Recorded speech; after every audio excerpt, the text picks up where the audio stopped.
নমস্কার বন্ধুরা, আমি অঞ্জনা রত্ন অক্ষর চ্যানেলে আপনাদের সকলকে স্বাগত জানাই। আজ আপনারা শুনতে চলেছেন তারাশঙ্কর বন্দ্যোপাধ্যায় রচিত খাজাঞ্চি বাবু। মানভূম জেলায় ফায়ার ব্রিক্সের কারখানার একটা মেষ, খাপড়ায় ছাওয়া এক টানা লম্বা ব্যারাকের ধরনের একখানা বাংলো, সামনে সারি সারি থামওয়ালা এক ফালি টানা বারান্দা। সেই বারান্দার উপর বসিয়া কর্মচারীরা সকলে আপিস যাইবার জন্য প্রস্তুত হইতেছিল। শীতকালের প্রাতঃকালে 6:30টায় কারখানার ভো বাজে। অশ্বিনী চা খায় না, সে গরম দুধের বাটিতে চুমুক দিতেছিল। ভিখারি আউটডোরে কাজ করে, সে নীল রঙের প্যান্টটা পরিয়া মোজা জোড়াটা খুঁজিতেছিল। তরুণ বদি রোজ 25টা ডন ফেলে, একাদশ ডনটি ফেলিতেছিল। বুড়া শশী মিস্ত্রি গত রাত্রের উদ্বৃত্ত মাংসের চর্বিগুলা গিলিতেছিল। ঠিক এই সময়েই কারখানার ভোঁ বাজিয়া উঠিল। শেষ সিটিই তো বটে, থামিয়া থামিয়া বাজিতেছে। যে যেমন অবস্থায় ছিল ছুটিল।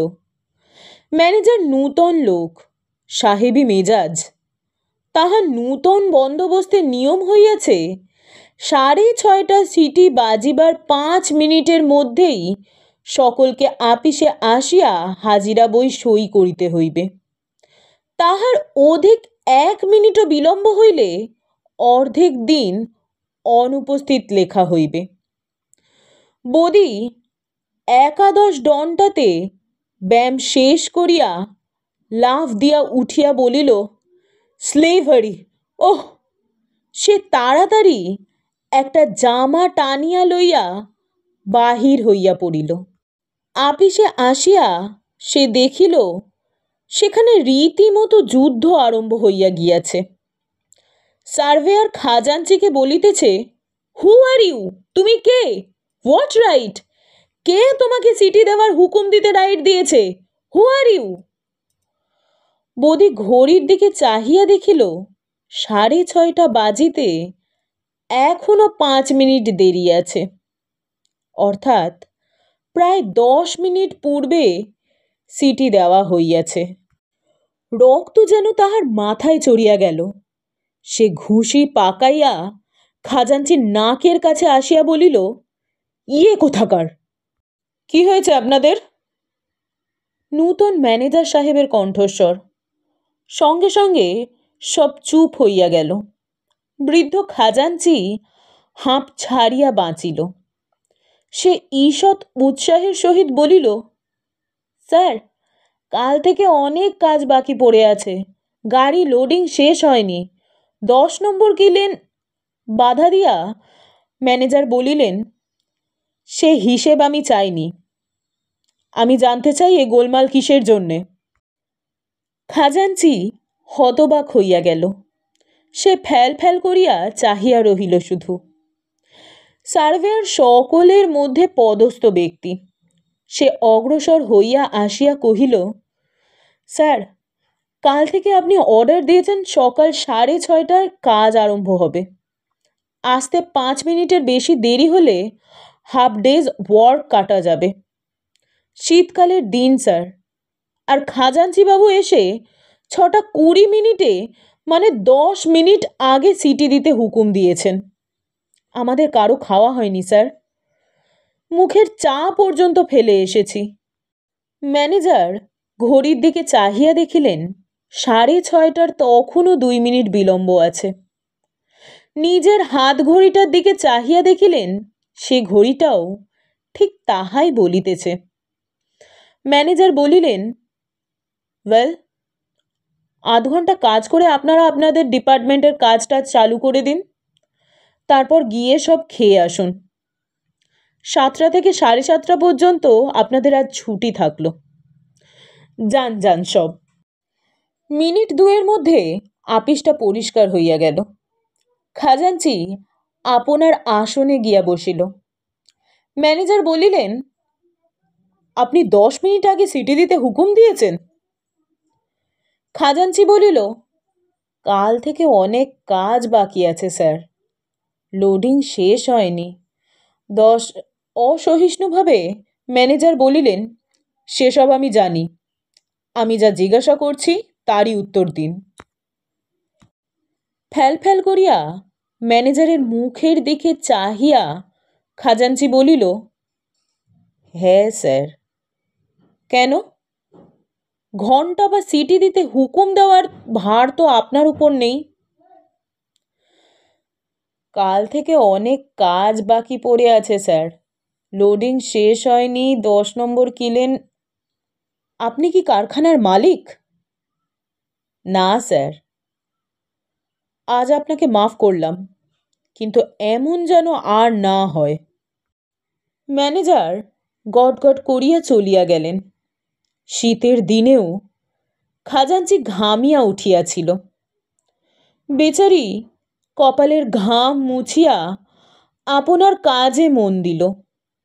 ক্যাশ বাক্সের উপর একটি প্রণাম করিয়া খাতা খুলিয়া বসিল। খাজাঞ্চি বাবু, টাকাটা আমাকে জলদি দিয়ে দেন তো।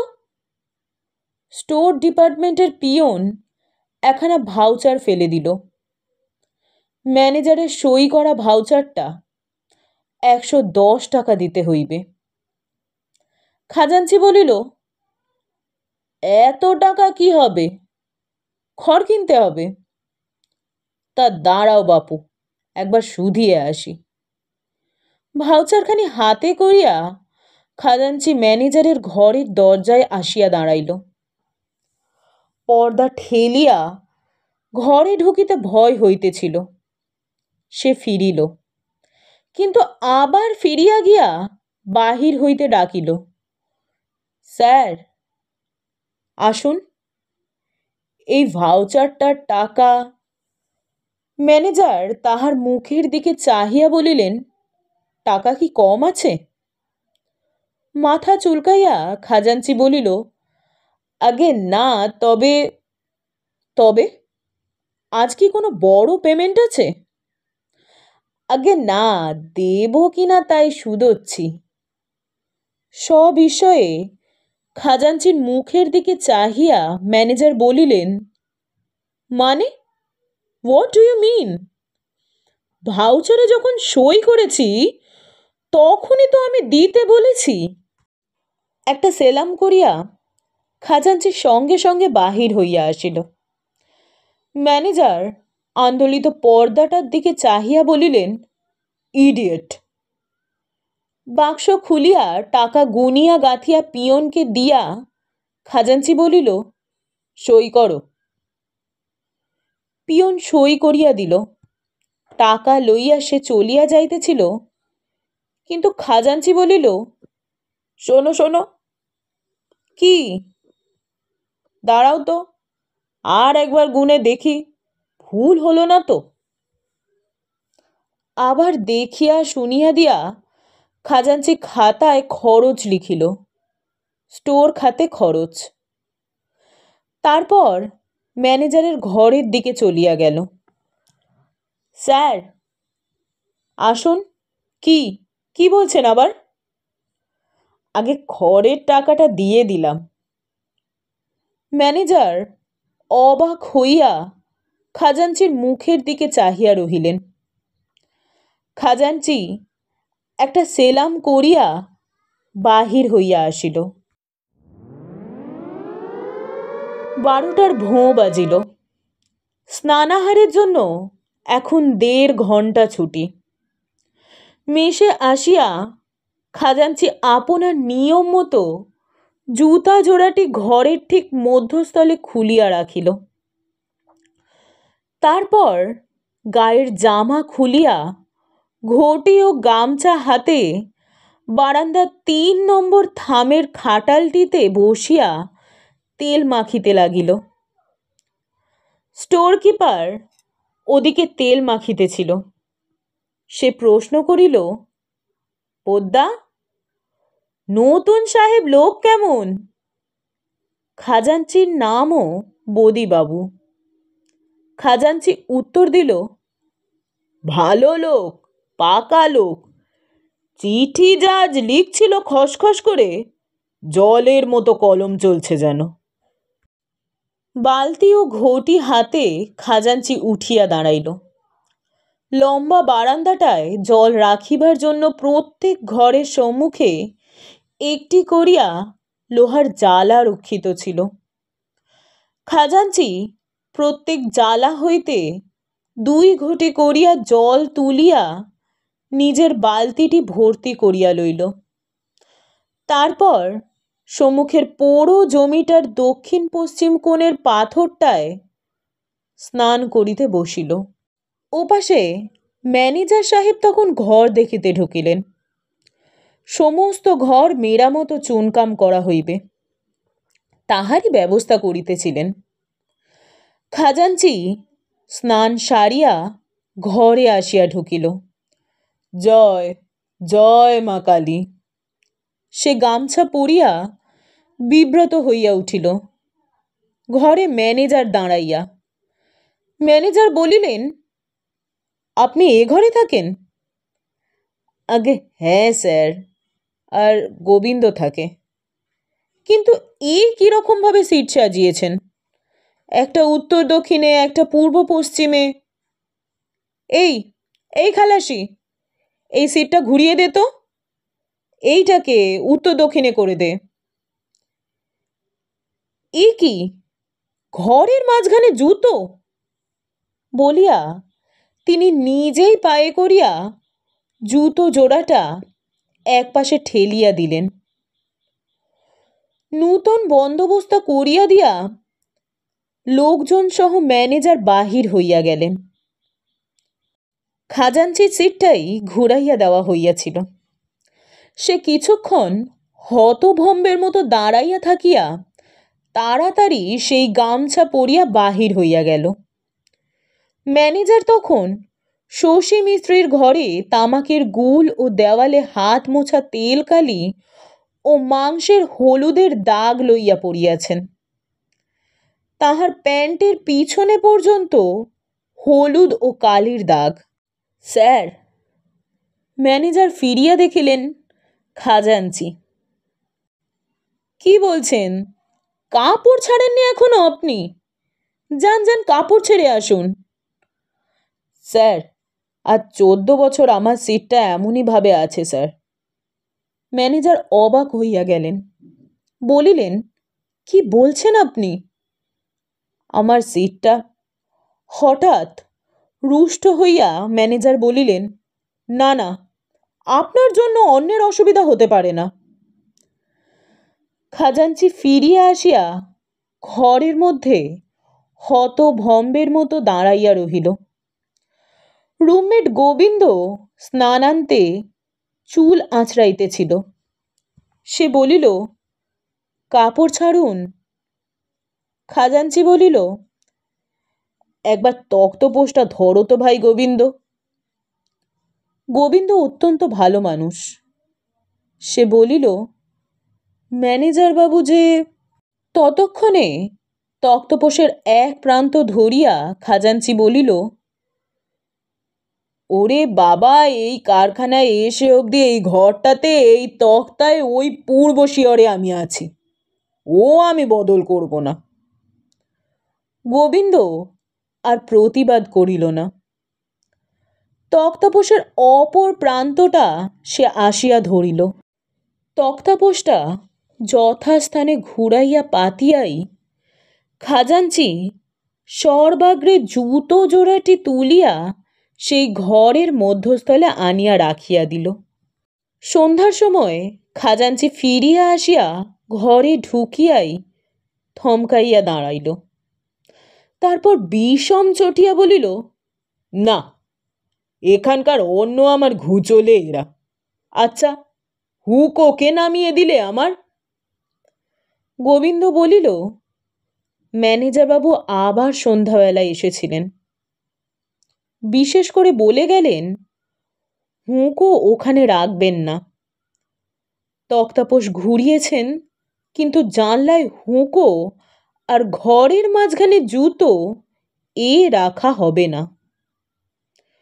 জুতা জোড়াটা ঘরের মধ্যস্থলে খুলিয়া রাখিয়া খাজাঞ্চি একটা দীর্ঘ নিঃশ্বাস ফেলিয়া তক্তপোষ্টের উপরে বসিয়া পড়িল।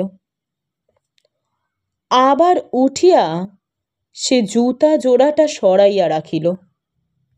পরদিন সকালবেলা খাজাঞ্চি ঘড়ির কাছে চেয়ার লইয়া কি করিতেছিল।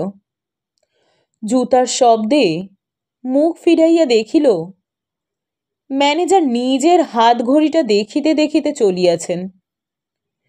সেদিন অ্যাকাউন্ট্যান্ট অশ্বিনী ম্যানেজারকে খাতাপত্র দেখাইতেছিল।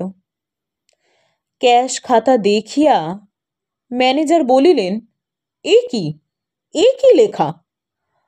আর লাইন আরম্ভ হয়েছে এখানে, শেষ হলো গিয়ে 2 ইঞ্চি বেঁকে এসে এখানে, এ কি? অশ্বিনী বলিল, খাজাঞ্চি বাবু চোখে ভালো দেখতে পান না, আবার চশমাও নেবেন না, বলেন চোখ খারাপ হয়ে যাবে। ম্যানেজার হাঁকিলেন, বেয়ারা, খাজাঞ্চি বাবু। খাজাঞ্চি আসিয়া সেলাম করিয়া দাঁড়াইল। ম্যানেজার বলিলেন, কত বয়স হলো আপনার? 60 স্যার, কোম্পানিতেই 40 বছর চাকরি করছি। এ কারখানায় 14 বছর, গোড়া থেকেই। তখন এগুলো ভাঙা ছিল, মানুষ আসতে ভয়। এতক্ষণে অসহিষ্ণু হইয়া ম্যানেজার বলিলেন, থামুন, ও কথা নয়। আমি বলছি এত বয়স হলো চোখে দেখেন না, তবু চশমা নেন না কেন? এ কি এইরকম ভাবে কাজ চলবে না মশাই। নেবো স্যার, চশমা আমি নেবো স্যার। খাজাঞ্চি চলিয়া গেল। আবার কিছুক্ষণ পর আসিয়া বলিল, স্যার, একবেলা যদি ছুটি দেন স্যার, আসানসোলে মোটর যাচ্ছে। কথা শেষ করিতে না দিয়াই ম্যানেজার বলিলেন, যান। সন্ধ্যায় চশমা চোখে খাজাঞ্চি প্রত্যেক ঘরে ঢুকিয়া সকলকে দেখাইয়া বলিল, পরিষ্কার দেখতে পাচ্ছি কিন্তু, কেমন হলো বলো দেখি। 1 2 3 4। চালের বাতা গুনিতে আরম্ভ করিয়া দিল খাজাঞ্চি। দিন কয়েক পর ম্যানেজার খাজাঞ্চিকে ডাকিয়া বলিলেন, বড় দুঃখিত আমি খাজাঞ্চি বাবু, আপনার চাকরিতে জবাব হচ্ছে। মানে কোম্পানি আপনাকে রিটায়ার করতে অনুরোধ করে পত্র দিয়েছে। ইংরেজিতে অ্যাকাউন্ট্যান্ট রাখা হবে। আর ধরুন আপনার চাকরিও হলো অনেক দিন, এখন নতুন লোককে জায়গা দিন। কেমন? লোকও এসে গেছে আমাদের। বলিয়া কোম্পানির চিঠি ও পদত্যাগ পত্রখানি তাহার হাতে দিয়া বলিলেন, এই চিঠিখানায় সই করে দিন। হ্যাঁ, কোম্পানি আপনাকে 3 মাসের মাইনে বোনাস দিয়েছে। খাজাঞ্চি হাঁ করিয়া চাহিয়া রহিল। ম্যানেজার তাহার হাতে কলম তুলিয়া দিয়া বলিলেন, এইখানটায় সই করে দিন। হ্যাঁ, তারিখ দিন, তারিখ। চার্জও দেওয়া হইয়া গেল। খাজাঞ্চি দেখাইয়া দিল 3022 টাকা, একটি আধুলি, একটি দুয়ানি, কাগজে মোড়া একটি পাই। ম্যানেজার তাহার প্রাপ্য মিটাইয়া দিয়া বলিলেন, দুঃখ করবেন না খাজাঞ্চি বাবু, ধরুন বয়সও অনেক হলো আপনার, আর আপনার যেরকম অনুরাগশীল মন, তাতে এই নিষ্ঠা নিয়ে ভগবানকে ডাকলে অনেক কাজ হবে আপনার। খাজাঞ্চি বলিল, আজ্ঞে হ্যাঁ, তা। কর্মচারীরা কিন্তু এত সহজে বিদায় দিল না। তাহারা সভা করিল, বিদায় ভোজ দিল, গলায় মালা পরাইয়া দিল, অনেকের চোখে জলও দেখা দিল। পরদিন ভোরে কয়টা খালাসি খাজাঞ্চিবাবুর মাল মাথায় করিয়া স্টেশনে চলিয়াছিল। পিছনে পিছনে খাজাঞ্চিবাবু, তাহার চোখে সেই নূতন চশমা। সহসা খাজাঞ্চি বলিল, কই রে, এখনো সিটি দিলে না আজ এরা? খালাসি বলিল, এখনো তো সময় হয়নি বাবু, এই গাড়িটা যাবে তবে তো। খাজাঞ্চির মনে পড়িল, হ্যাঁ তাই তো বটে, 6:30 তো এখনো বাজে নাই, 6:30 ট্রেনেই তো সে যাইবে। খাজাঞ্চি একবার পিছনের দিকে ফিরিয়া চাহিল। কারখানার চিমনি হইতে গল গল করিয়া ধোঁয়া বাহির হইতেছে। সে চোখ ফিরাইয়া লইল। একটা দীর্ঘ নিঃশ্বাস ফেলিয়া ম্লান হাসি হাসিয়া আপন মনেই সে বলিয়া উঠিল, ভগবান আছে। সঙ্গে সঙ্গে আপনা হইতেই দৃষ্টি আকাশের দিকে নিবদ্ধ হইল। কিন্তু কোথায় আকাশ? চশমা আবরিত পরিষ্কার দৃষ্টির সম্মুখে যে সেখানে শুধু ধোঁয়া আর ধোঁয়া আর ধোঁয়া। ওই কারখানার চিমনির উদ্গীরিত ধোঁয়ার আড়ালে আকাশ কোথায় বিলুপ্ত হইয়া গিয়াছে। ধন্যবাদ বন্ধুরা এতক্ষণ আমাদের সঙ্গে থাকার জন্য। আজ আপনারা শুনছিলেন তারাশঙ্কর বন্দ্যোপাধ্যায়ের লেখা খাজাঞ্চিবাবু। এরকম আরও গল্প শুনতে হলে সাবস্ক্রাইব করুন আমাদের চ্যানেল রত্ন আকর।